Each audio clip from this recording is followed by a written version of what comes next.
So నేను ఒకటైతే స్పష్టంగా చెప్తున్నాను సార్, నిన్న నాకు జరిగినటువంటి దానికి YSR Congress party entire family including Jaganmohan Reddy గారు చొరవ తీసుకొని జగన్మోహన్ రెడ్డి గారితో పాటు లీగల్ టీము, ప్రతి ఒక్క నాయకుడు, ప్రతి ఒక్క కార్యకర్త, ఏదైతే ఒక వైఎస్ఆర్ కాంగ్రెస్ పార్టీ కుటుంబ సభ్యుడికి కష్టం వస్తే మేమందరం అండగా ఉంటామని చెప్పి ఎంటైర్ పార్టీ నిన్న నాకు చెప్పింది.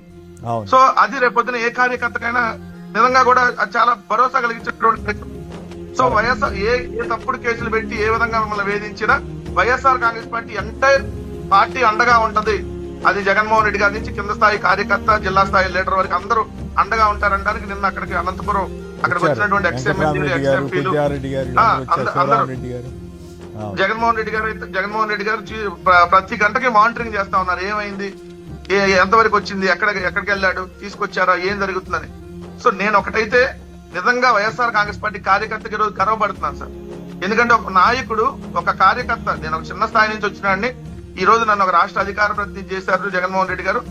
చిన్న కష్టం కాదు, పెద్ద కష్టం. ఎందుకంటే నాతో పాటు ఇంట్లో ఉండేది మా మిస్సెస్, పాప, చిన్న పాప 6th క్లాస్ అవుతుంది. నిన్న బాగోలేదు, హెల్త్ బాగోపోతే స్కూల్కి వెళ్ళాం. సో వాళ్ళిద్దరు ఆ ఫోన్ కూడా తీసేసుకొని పోలీసులు కనీసం చెప్పకుండా, నోటీసులు ఇవ్వకుండా తీసుకెళ్లినటువంటి సందర్భంలో ఎంటైర్ పార్టీ మొత్తం అండగా నిలబడింది.